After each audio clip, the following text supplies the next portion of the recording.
Hello guys, today I'm doing another video, but we're not doing a league table video, we're not doing an international competition video, because last time I did the Euros, we're doing England's roster. Now they need to make a lot of changes and a lot of improvements.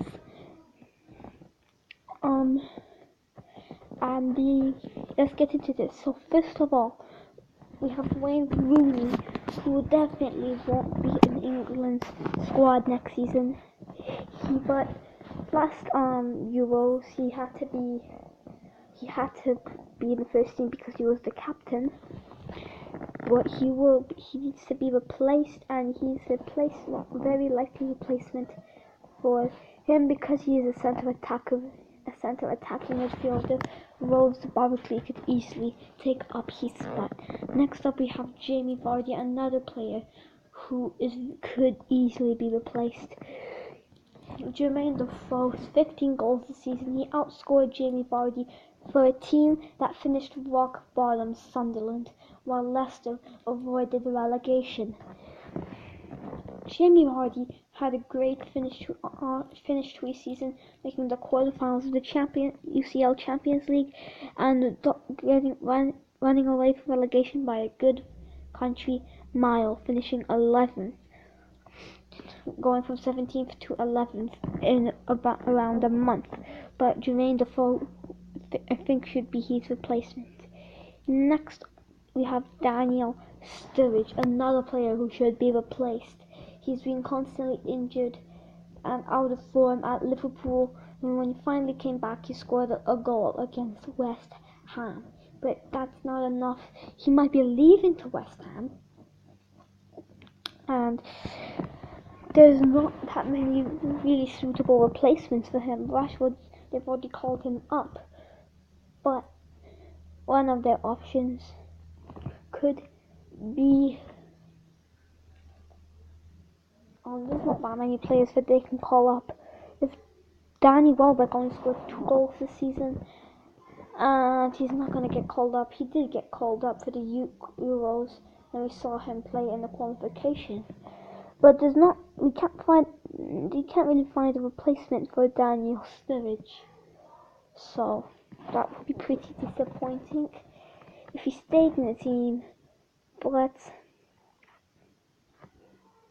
he can stay because he might get his form back, but he won't be getting any game first team football. Now Harry Kane, he's been great. He won the Golden Boot for the second year running.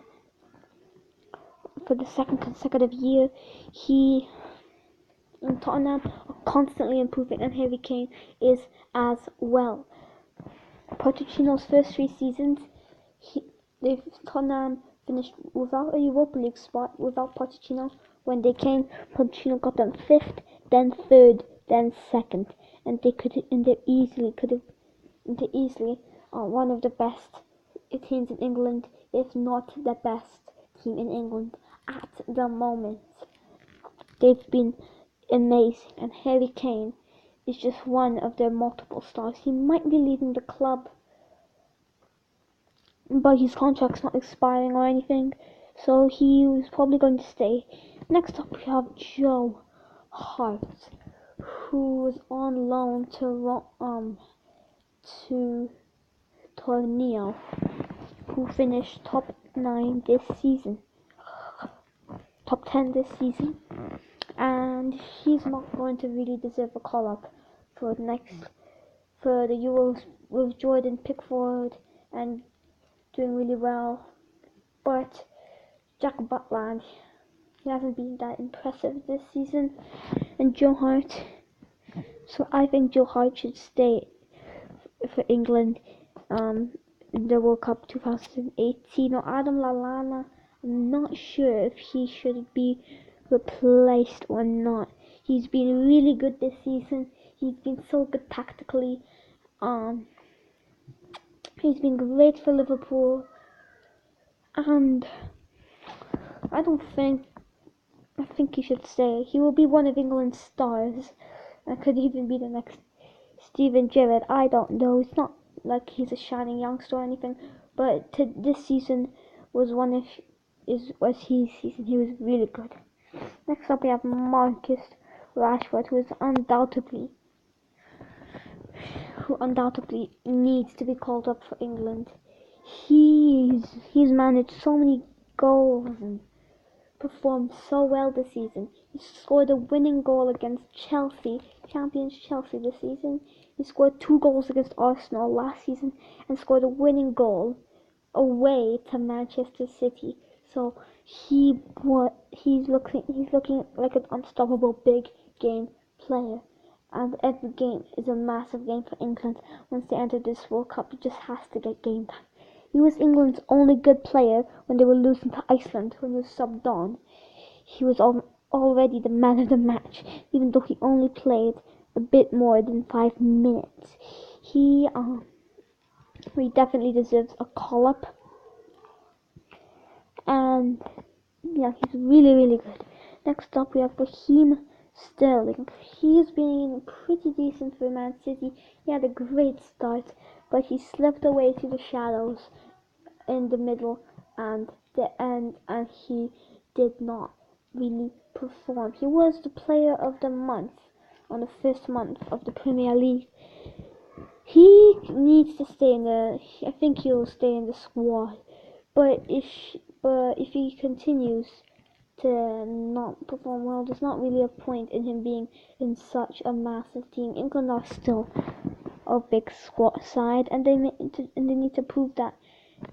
A good suitable replacement is Jesse Lingard, but he's only performed under Jose Mourinho.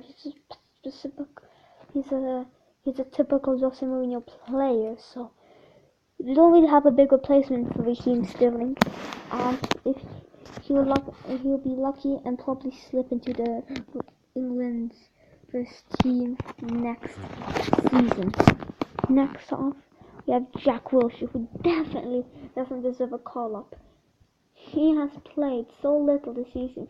He has been injured again, and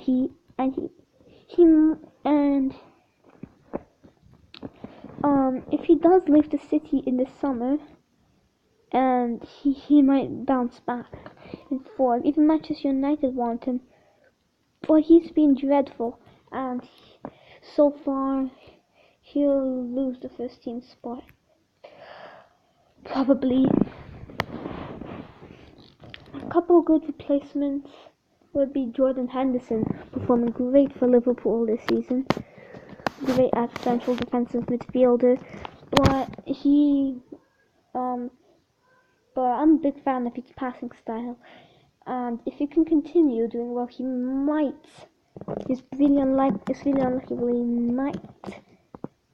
just might do it. Now, Jermaine Defoe, he did get called up, but he wasn't getting first team football.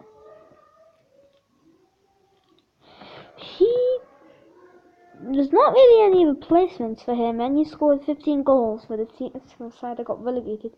Imagine how many goals he would have had for like Arsenal or Everton or Manchester United. He wouldn't really work in any Premier League teams. And if Manchester United want to get a bargain striker, they might as well just get Javier Hernandez, who would probably score 20 goals in the season, the way Man U play in the box. But it's looking like that's not really likely. Jermaine Defoe has left to Bournemouth. It's a confirmed transfer. He's not going to go Championship with Sunderland. And yeah, he's a really good player. He should stay in the club and in England's roster. Next up, we have Dele Alli, who is undoubtedly England's one of England's best players, if not the best. He won the Best Young Player of the Year award for the second consecutive year, and so that just shows how dominant Tottenham are. Because do you remember what I said about Harry Kane? So Dele Alli is really good. He has the more key passes than any under 21 in Europe's top 5 leagues. So Dele Alli, he just can't be beat. He hit double digits on goals. He's been great. He has over 12 now. He's just been unstoppable for Tottenham. He's scoring so many goals, managing so many assists, and if he's it's not like his buyout. I don't think his buyout clause is 100 million, but Tottenham's price tag for him is 100 million to leave to Barcelona. So Dele Alli is definitely great, and he shouldn't be replaced. Now Theo Walcott, I don't know. He's sometimes good, sometimes bad. He has 100 goals for Arsenal. I think that's not a big deal. But listen to this. He's only the 16th player in Arsenal history to do that. That just shows how terrible Arsenal are. How much they didn't have history. And how overrated their past has been. Theo Walker, there's a lot of right-wing replacements. Actually, there's not a lot of right-wing replacements. Jesse Lingard can play right-wing, and he's definitely, probably, will be better for England if he does get into the squad. A good right-wing would be, they don't really have a good right-wing to replace him, but it says he's a midfielder on the roster, so that's pretty confusing. So if you think of a right midfielder that's British, you use only one. The only thing they can do is just position change for him, Sterling to right mid, and put Jesse Lingard on left mid. Next up we have Gary Cahill, who just won the title for England, for Chelsea. Now, I don't know if this is a good option or not, but he's been definitely a great player for Chelsea, and he will deserve a call-up with Chris Smalling not performing as well as he did last season. Next up, we do have Jordan Henderson. He has been really good at CDM for Liverpool. He scored an insane goal, which ended up being the winner away to Chelsea. It looks impossible for Chelsea to lose at home, but it actually happened, and they did it to Liverpool specifically, and Jordan Henderson was the hero. It was Friday Night Football then, and he was great. Eric Dyer, he's moved on to centre back, and he's been great since then. Tottenham rejected a 35 million bid from Manchester United, and Manchester United are coming back together for 45 million. But I don't think they're going to hit 50, or else he's just going to be another John Stones. He definitely deserves an England call-up, and his only suitable replacement now would be